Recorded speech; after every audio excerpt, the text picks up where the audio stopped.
Can you still do a cheap LS swap in 2024? Now, that's a question that a lot of people have been throwing around lately. Of course, inflation is gonna play a factor, but I am here to get to the bottom of it once and for all. My name is Nick, you're watching Olsen Auto. Behind me is my 79 Firebird, and aptly fit for this video, it is in the process of being 6.0 LS swapped. Technically an LQ4, but if you wanna argue that difference in the comments, be my guest. Obviously, LS swaps, engine swaps, they can pretty much be as expensive as you want. No one's arguing that side of things. But where it gets into question is how cheap can you really do one? Now, I want to start off by saying this is, of course, giving some value to your work. If you gave me a welder, a 12 pack in 12 hours of time, I could probably LS swap the world. That being said, we want to take some pride in our work. So this is assuming that you actually do some decent quality work and you're not just booger welding everything together. As far as realistic LS swaps, what can be done on a budget? What can be done if you have a little bit more to spend? I'm gonna compare both of those. So if you're interested in LS swapping your project, or you're just curious if it can still be done, this is the video for you. Now make sure you guys stay tuned until after I describe my build here, because we're actually gonna take a look at a more budget-friendly build that runs and drives, and mine doesn't, and I've spent a lot more money. So if that tells you something, that tells you something. Without further ado, let me introduce you to my nameless, I haven't got a name for this car yet, but my 1979 Pontiac Firebird. I've been building this car since I was 14 years old. Admittedly, from 14 to 18, I didn't really do anything to it. After that, I decided to put a small block 350 and a 4L80E. I paid 250 bucks for the engine. Transmission was free, put a Holley sniper on it, and I had some fun, but I got bored of it pretty quick, and unfortunately, I guess we'll call him a bad friend, convinced me to go LS. Now, his justification to me was it's cheap, it's easy, it's good power. Now that can be true, but when you're impulsive like myself, or you just want to make even more power, it ends up not being so true. And I'll just say the number right off the bat. As it sits, I'm about 10 grand deep into the LS swap. That's the engine, all the parts and doodads, the mounts, things like that. And I'm probably another 5,000 to 6,000 away before I get to kick the key on it and take it down the road. So obviously that is not budget friendly at all. Spending $16,000 for a car that still has no interior, not something most of us are gonna be doing. Let's run through it real quick. What did I do? Where did that cost come from? We're gonna start with the basics. I went to a local junkyard in Massachusetts. I paid $800 for the 6-liter LQ4, the factory harness, and the factory ECU. That being said, I plan on retaining the factory harness and ECU. I saw it on Nate's truck. It's a pretty killer setup for so cost effective, so I'm gonna replicate it. Thanks for the good idea there. So that's what, 800 bucks, 127,000 miles, can't complain there. I got very lucky, the engine seems to be perfectly healthy on the inside, and that's where some of the cost comes in. I decided to tear this thing down to a bare block. I honed the cylinders, the hone tool was about 150 bucks. I put new piston rings in it, those were about 80. New cam bearings to go with my new cams. So the cam bearings were, let's go 120 because I bought the tool and the bearings themselves. I decided to do a big old BTR cam. That cost about 850 for the kit. With the cam, I wanted to get some upgraded heads. So I put some Corvette heads on it. They're the 243 heads. I resurfaced the bottom of it here in my garage. I have yet to go to a machine shop, so I'm not going to factor in any machine shop visits, or we're also making the assumption that the engine you buy online is in good shape. Obviously, we can't totally factor in those one-off cases, or if you drop the engine, Seth, when you're pulling it out of the truck. I paid all that money. I paid $550 for the heads, $850 for the cam, and let's say $500 went into the bottom end. I did the F-body low profile oil pan. That was maybe another 160 bucks. A Melling high volume oil pump was 220. And then a lot of ARP bolts, a lot of gaskets, other miscellaneous hardware that I was missing. Again, I'm far from done with the engine. I still have to do the accessory drive. I still have to do the valley cover because I'm doing a knock sensor delete because I got a big old cam in it. So I still have a lot of money to go, including the big boy intake. I purchased an LSX RT, the 102 millimeter intake that they sell. The thing is totally badass. It doesn't perform a ton better than stock. It's probably 30-40 horsepower worth of gains for a $1,300 intake. Doesn't make sense. I got mine on sale for 650 bucks. I bought it brand used, came in the box, so I can't complain. So I got the intake at a deal. Obviously, you know, if you have no budget whatsoever, you're gonna be buying everything brand new. I try to save a little bit of money here or there. I did put ARP bolts in this engine, so it was like 150 for the head bolts. I did flywheel bolts, bell housing bolts, clutch bolts. So some money went into there, probably 500 worth of ARP bolts. A cost that may or may not be associated with your build would be a transmission swap. Like I said, this had a 4L80E. You heard me mention a clutch and flywheel. We're swapping it to a T56, so I paid $2,500 for the T56 out of a 99 Camaro. I paid $1,300 for the McLeod twin disc clutch, and the flywheel came included, so that was pretty sweet. Nice, light, 24-pound flywheel. And then, of course, you have the throwout bearing that was, you know, maybe 200 or so. Let's say 300 bucks to make the engine and transmission kind of meet together. And of course, you gotta put it in the car, so I'm running the Holley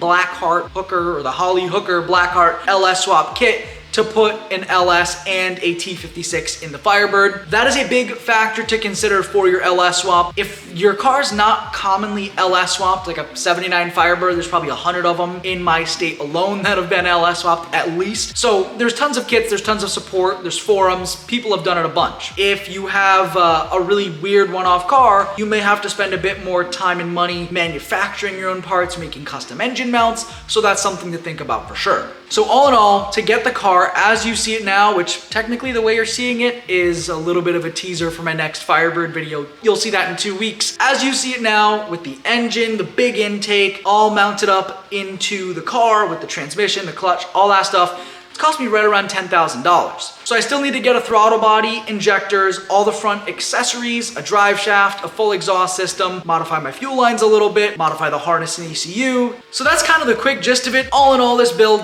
has cost me probably closer to $40,000 from start to finish. Although it's not finished, that's kind of a rough estimate. Somewhere between 40 and 50. But the LS swap itself, because I'm not going to include floor pans in my LS swap video, the swap itself, let's call it 16.5 to give it a round number. And that should be about 600 crank horsepower. That's upgraded heads, cam, intake. That's full bolt-ons minus forced induction. Obviously, if you want to go superchargers or turbos, this video is not for you. Have fun spending 10 grand on a Whipple. Not everybody has 16 grand to spend. Lord knows I didn't. So let's take a look at my buddy Nate's truck. So Seth and Nate, two of my friends, they actually built it together. And well, let's just hear it from Nate. Let's hear how much it's cost him and what he was able to get out of it.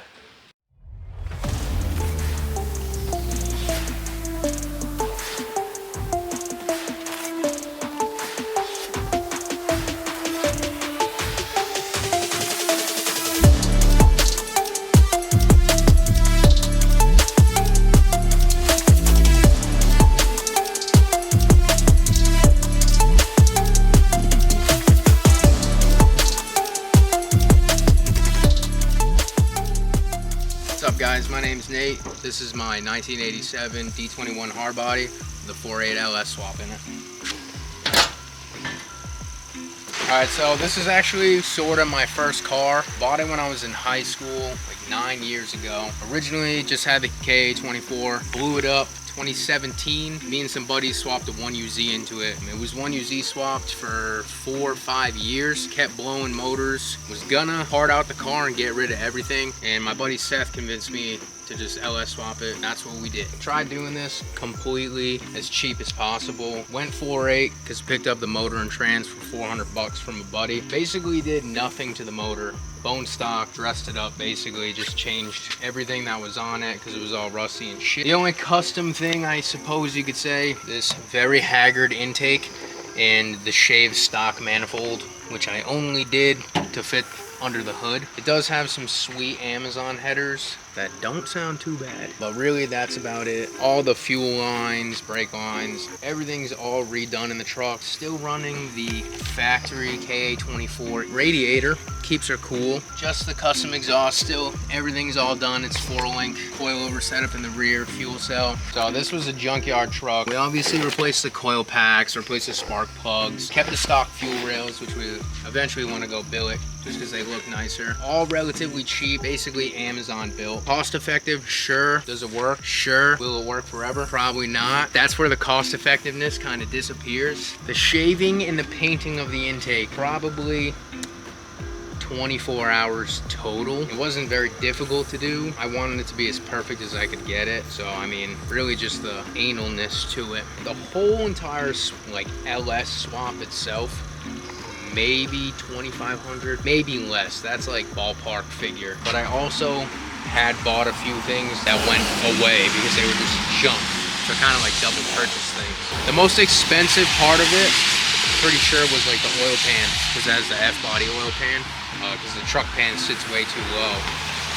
That was like almost 300 bucks, I think. And so obviously you went above and beyond on some of this as well. You don't have to, I mean, in your case, you had to shave the intake, it wouldn't have fit. Yeah. But for things like these fuel lines, right? You went AN with the fittings on those? Yep, all the fuel lines are all brand new, all AN fitting. My buddy Seth did all the wiring on it, so it's still stock ECU. That was another thing to make it as cheap as you can.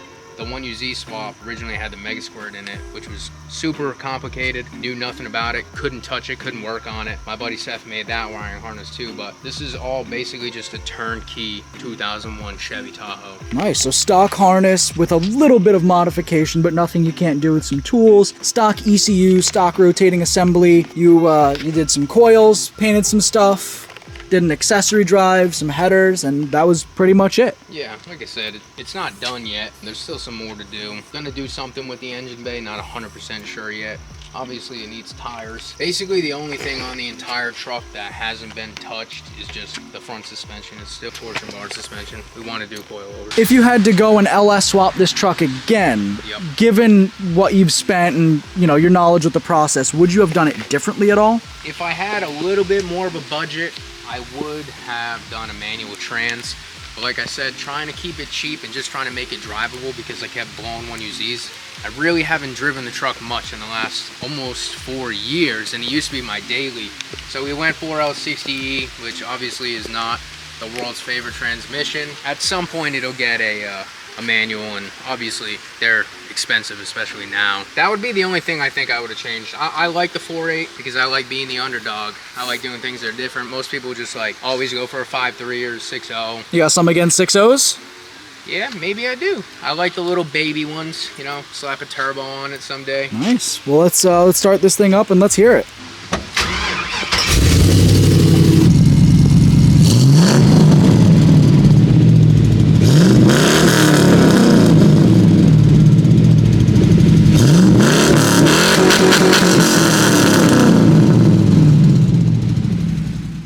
So Nate's truck is definitely a pretty cool rig for how little it's costing to put together. Now again, the few things we didn't factor into this video, any trips to the machine shop, I was able to machine my engine, hone it here in-house, resurface the head surface, so I got pretty lucky there. None of it needed any major work. The cam bearings definitely took some finessing. I'm not gonna pretend they didn't. Those are not easy to get in. No trips to the machine shops. We didn't factor in labor. I'm building everything myself here in my garage, which is actually getting some huge upgrades in a couple videos from now. Not the next one, not the one after, but one after that, you're gonna see some huge upgrades to the shop, so make sure you guys check that one out. It's a little dark back there, but it won't be for long. And the walls are kind of gross. I don't like that color, so, we're gonna do some work nonetheless, clean things up, make it look a bit better. I digress, not related to this video. Make sure you guys get some friends who either have a garage or have a bunch of tools, and you can trade them beer and pizza for several $1,000s worth of labor. That's my tip or trick for the build, but ultimately, I guess, with this video, we did determine, yes, you can still do an LS swap on a budget. Now, everyone's definition of budget is gonna be a little bit different. For me, if you can swap an engine and transmission into a car that it never came in for 5 grand or less, that is budget. To go from, 110 wheel horsepower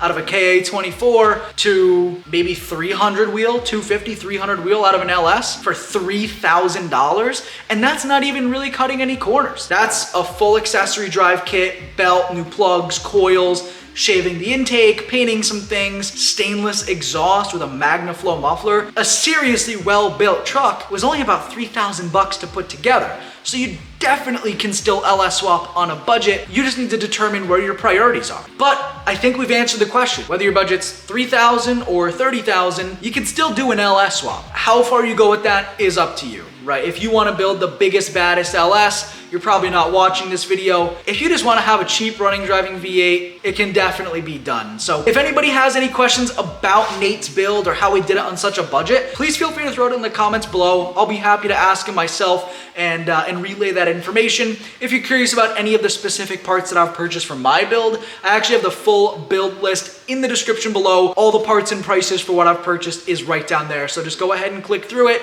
You can see everything everything that I bought that I could at least remember buying. I definitely want to thank you guys for the support on this video. If it's your first time watching my channel and you've never seen my beautiful face before, go ahead and click up here and check out some of my other videos. Follow the LS swap progress, because it's going to be running and driving sooner than you may think. Again, my name is Nick. You're watching Olsen Auto. I look forward to seeing you in the next video. Thank you for watching, and I'll see you in the next one.